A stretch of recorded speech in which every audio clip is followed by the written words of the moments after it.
Hello YouTube, it's been a while since I've done anything on YouTube. I'm gonna just go straight in and say why and then get on with doing a weekly or weekend vlog.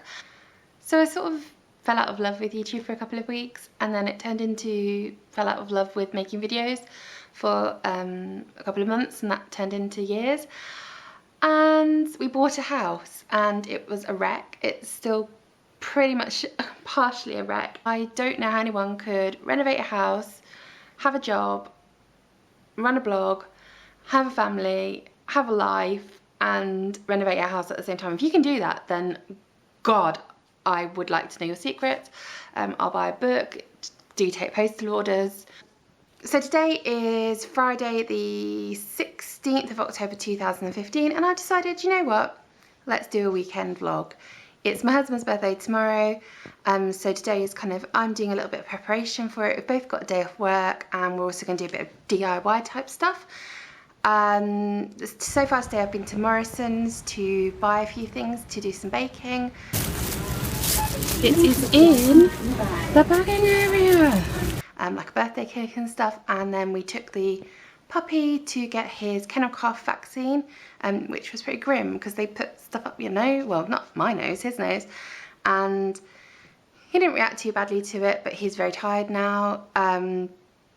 He's a little scamp and barked the whole place down, but the receptionists were in love with him. They were like, oh, Lionel, oh, you're so silky and smooth. And I was like, come on guys, I've got to go. I haven't got all day for your Lionel loving, because when he gets home he's probably going to do a turd in my living room, because that's what puppies do.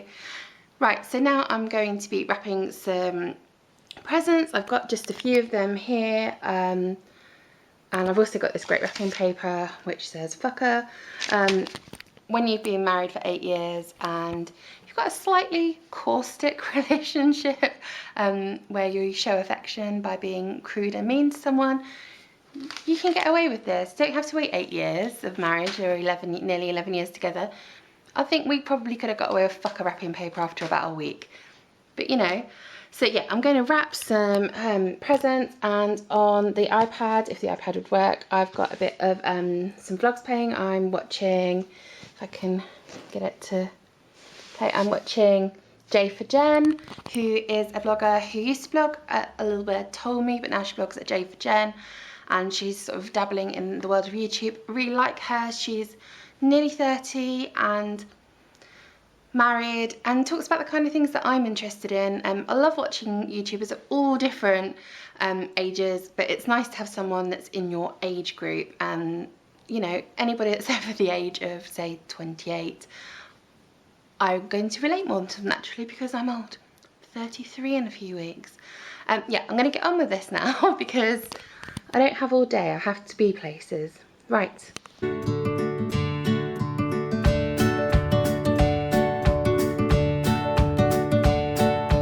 I'm actually taking the dogs over to my friend's house for a walk right now. Ted's doing lots of DIY to the house today and he doesn't need dogs under his feet, and I'm just about to go to one of my volunteer shifts at one of the food banks I volunteer at. So it does me well for her to look after the dogs. Come on boys, let's go. I'm just cutting through this park. It's really, really pretty. I'll show you now.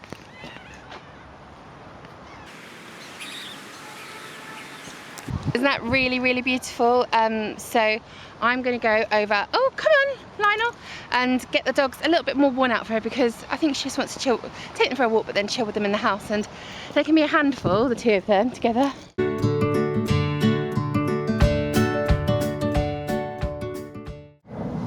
Okay, so I'm waiting on the park bench for my friend. It's just easier to meet her here with the dogs because it wears them out a bit more and I don't go as crazy in her house. I'm off to the food bank now. It's something I'm hugely passionate about. If you follow me on Twitter or you read my blog, you'll know that for a long time it's been something that I've spoken about, something that I've been a huge advocate of. It's something that shouldn't be happening. We shouldn't need food banks, but I'm so grateful that we do have them as a facility in this country. The United Kingdom is in dire straits right now. Millions of people are accessing food banks to get emergency food parcels. We at the food banks give 3 to 5 days worth of food, depending on which food bank it is, to help people that are in an emergency situation. We don't give it to everybody. We give it to people who come to us with a referral. These people have, for whatever reason, no money. They can't feed themselves at that point in time. It could be that they've lost their job. It could be that their place that they work has gone into administration. It could be that the government cuts their benefits, or that the benefits haven't come in, or that their tax credits have been cut by the government. Austerity isn't helping. This is something that touches me a lot. When I was a child, we had a hard time with money, and it was really difficult. We struggled by, and it was only through friends and family that helped us that we got by, I think. I was only about 9 at the time, but I was aware of it, and it makes me very sad. Jarvis, come back! My dog's disappearing. It's very sad to think that there'd be a child in that situation who didn't have family and friends to help, because very often people don't have family and friends to help. Very often that family and friends could be at crisis point too. So I'm going to go now because I can see my friends in the distance, but a few things that are worth noting about donating to food banks. Please know that I'll leave a link below to where you can find your local food banks. That you can also probably donate at your local supermarkets. Most supermarkets now have a collection point or a donation point. You can also donate directly to your food bank. Many churches will also take donations. Great thing to do is look at the list of what they need, because sometimes they might have like a huge amount of rice and not need it at that point in time, and they wouldn't turn down your rice. They'd be very grateful for it, but it would be very helpful to give them what they have none of, basically, and to help them out. Great things also to give are things like that can be heated up with a kettle. People that have no money that come to us very often aren't able to afford to use their hob. They can't turn on the gas they might be in debt to the company, they might have no money to pay a bill, and they might have been cut off, whatever. They might be in temporary accommodation where they only have a kettle. Food that you can heat up with a kettle is fantastic. It is just brilliant. It's easy, it's convenient, takes almost no energy to use, and it's super easy way of getting food that's warm into somebody. Also, little treats help. They go a long way. On my blog last year, I was sent by Tesco an example of what would be in a food bank package, and one of the things that caused a few arguments, shall we say, on social media was that it contained jelly. People said it shouldn't contain jelly, and that we should just be giving people nutritious food and blah blah blah. The jelly, and I've seen people have jelly before at the food bank. Jelly and small treats like that, I've just seen people burst into tears over it. It's not going to be their dinner. It's not going to solve all their problems. But do you know what? If you've got no money and someone gives you a small bar of chocolate, a little packet of jelly, packet of biscuits. I mean, I recently saw a woman crying because someone put in a small packet of rich tea biscuits.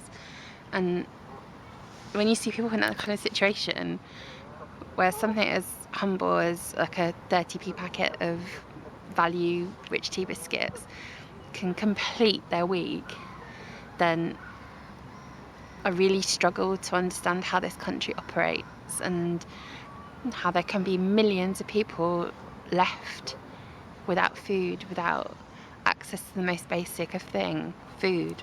So if you can help, if you can donate, if you can do anything, follow me on Twitter, because I'm always tweeting information from the Trussell Trust and Food Share and different organisations that surround the food bank.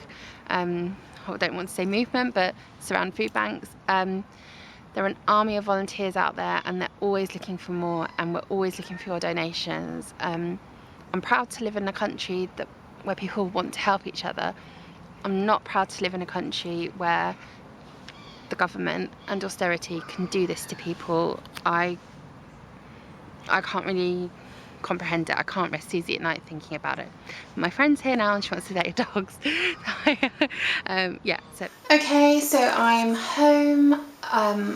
My makeup is all worn off. My skin looks like shit, but hey, I take so many drugs for lupus that bad skin is just the one thing I can deal with a little bit. Yeah, I'm home and I'm going to make a cake now. It's Ted's birthday tomorrow and he really likes coffee and walnut cake. My brain's not working, so that's what I'm going to make. I hate this cake. Just don't like coffee very much, so I'm going to make it. He likes it. People that are coming round will like it. I'm tired. It's not even 6 o'clock, and I'm just going to get it done. I'm going to get it done.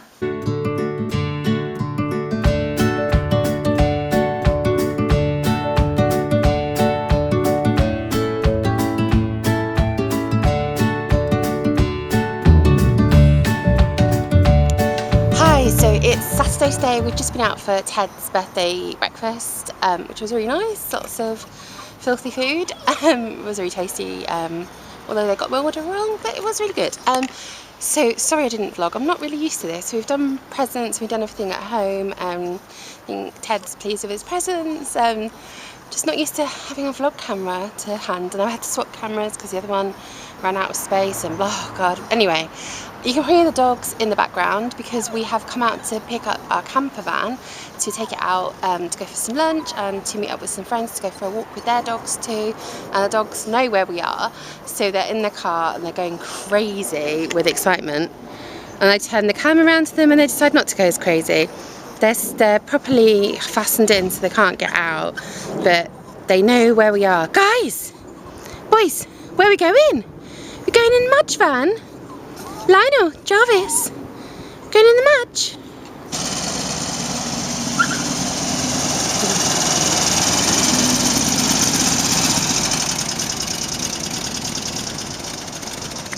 Isn't she a beauty? We better go and get the dogs in before they scream the place down. Look how excited they are. Going in Mudge, come on then. And we're off. Whee! Excited, boys? Yeah? This bit always makes me really scared when we're first setting off, because obviously it doesn't go as quickly as other cars, and the engine's in the back, so there's no bonnet, so you're sitting over the wheels and it's terrifying. Okay, so we've come to Dovestones Reservoir in the Peak District National Park, and we're about to take the dogs out, go for a walk and wear them out, and then we're all going to come back here with our friends to the van and have a bit of lunch, because there's a cooker and stuff in here. Just waiting for everybody to go and do the pay and display, and then we can be off to this lovely place. So there's the van down there. Isn't this amazing? As if this is just a few minutes from Manchester. Lionel's eating muck, as always. Look how beautiful this is. Let's go.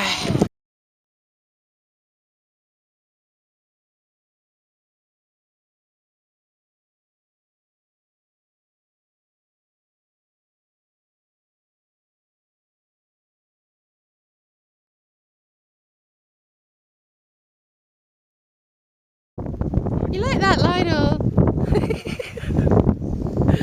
You daft dog.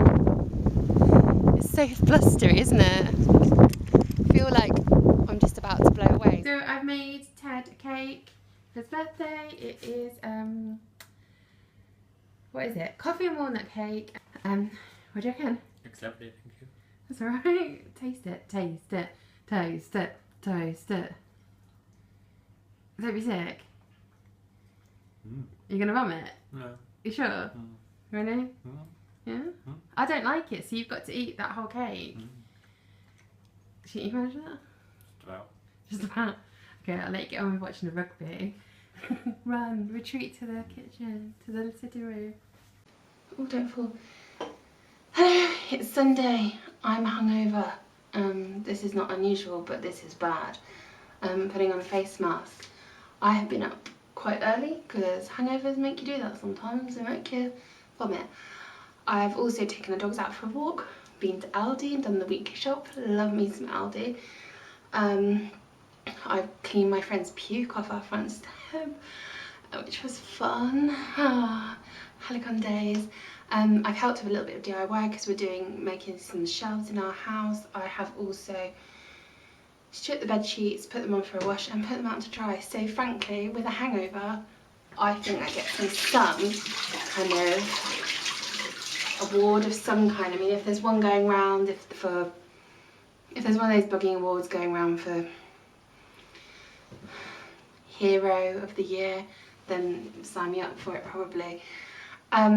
So yeah, been to church, taken the dogs out for a walk, been to Aldi, done the soaring. So with all that done, I'm just going to clean the bathroom. I'm putting on a face mask. It's the Good Things Manuka Honey Face and Radiance mask. Got a hair mask in, and I'm going to dye my hair. Now, you can probably tell that I physically am in a mess at the moment. I've been really, really ill, and I don't know if you know, I've got lupus and rheumatoid arthritis, and this summer's been really, really hard going. Usually I dye my hair every 2-3 weeks. I've got greys, I'm 32, I've had greys since I was about 18. And I've got dark hair, so I dye it a lot. But I haven't been able to, until now, do a lot of this. I haven't been able to really go to the hairdressers. It just would have been far too much for me. And I haven't been looking after myself. My eyebrows are a mess, my fringe comes down to here. There's loads that I need to sort out with myself, and it's like really upsetting me. My skin's a mess, I've got dark circles. But you know what? People that are in a physical state and that are unattractive have a right to have a voice on the internet. So yes, I'm going to get this done. I'm going to try and dye my hair, and I think that my plans for the rest of the day are to sit in bed, eat cheese, and just moan about red wine really. I'm going to whine about wine.